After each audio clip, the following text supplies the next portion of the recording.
So it's January 2026, and if you're still just using AI to summarize articles, you're basically using a flip phone in the smartphone era. Today, we are talking about Gemini 3, a model that's not just an update, it's a whole new category. We're going to dig into how AI has made the leap from a simple tool to a genuine PhD-level teammate. You remember this, right? The sheer frustration? Back in 2024, you'd ask an AI for a source, and it would just confidently make one up. Total hallucination. You just couldn't trust it. Well, fast forward to today, and this is the new normal. Gemini 3 gives you verified sources, complete with a live link you can actually click. This isn't just a small fix, it's a fundamental shift from fiction to fact, and that changes absolutely everything. And that shift right there is really the core of what we're talking about today. We are officially moving past the age of the chatbot, an assistant you give commands to, and we're stepping right into the era of the colleague, a partner, a sophisticated one that you can actually collaborate with to solve really tough problems. So, how in the world did we get here? What's going on under the hood that allows for this kind of PhD-level reasoning? Well, it all comes down to a few massive leaps in the core technology. Okay, so first up is this game-changing feature they're calling thinking mode. Instead of always trying to give you an answer in half a second, which is often kind of shallow, you can now flick this switch. The model then takes up to a minute to just think, to internally reason, connect the dots, and check its own logic. It's the difference between a quick guess and a deeply considered opinion. The process itself is actually pretty simple.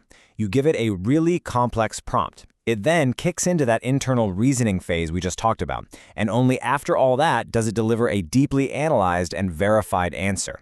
It's basically trading a little bit of instant gratification for a massive, massive gain in depth and accuracy. And what's cool is this new approach also fixes a huge flaw from the old models. They had this thing called the lost in the middle problem. Basically, if you fed them a giant pile of research papers, they were pretty likely to forget a crucial detail from, say, paper number 10. The context window was huge, but their memory just wasn't perfect. And this really shows you the result. On super difficult factual accuracy tests like Simple QA, which is designed to trip AI up, Gemini 3 is now scoring a 72%. That number represents a gigantic leap in reliability. It's what makes it a partner you can actually trust for fact-based work, like serious scientific research. So let's see how that translates to some new tricks. First up, the literature review. For anyone in academia, you know this is a huge deal.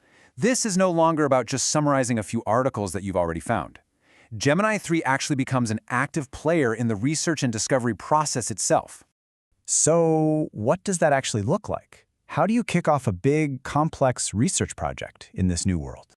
You literally start with just a high-level research question. From there, the AI builds its own little research plan, scans hundreds of sources from all the major databases, and then it does something incredible.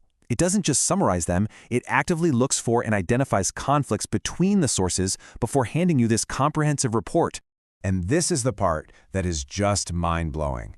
It gives you analyses like this. It's performing actual critical thinking, pointing out contradictions that might take a human researcher weeks or even months to find.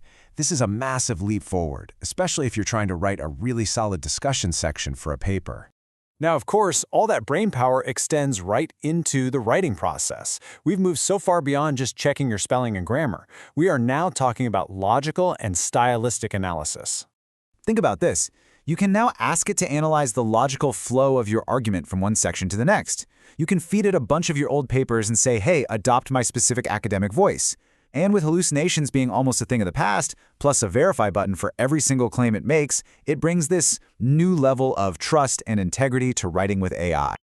Okay, but this next part, this is where things get really wild. It's in data analysis. This is where Gemini 3 becomes what people are calling agentic, which is just a fancy way of saying it doesn't just suggest what to do, it actually does it for you. The whole paradigm shift boils down to this.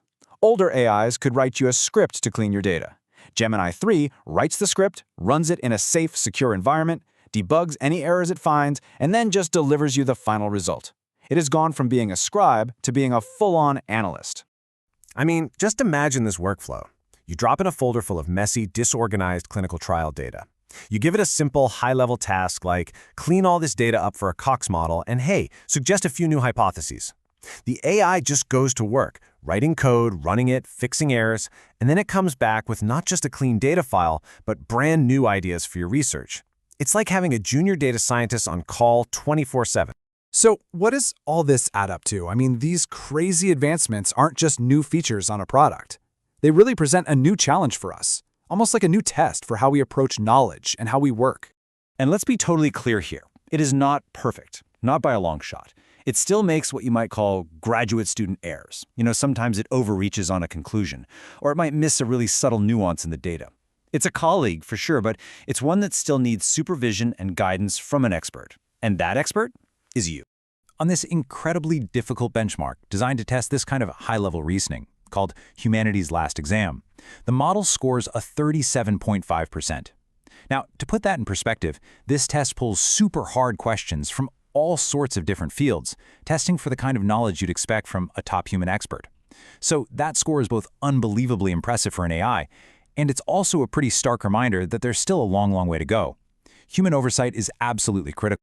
But I think this quote just says it all. For the very first time, we have a tool for knowledge workers that genuinely feels more like a colleague than a calculator.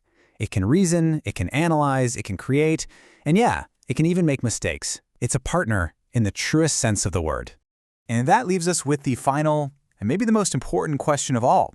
If your AI is now capable of being your junior researcher, your data analyst, and your writing partner, what does that make you? In this new partnership, what is your new role? That's the question we all need to start figuring out.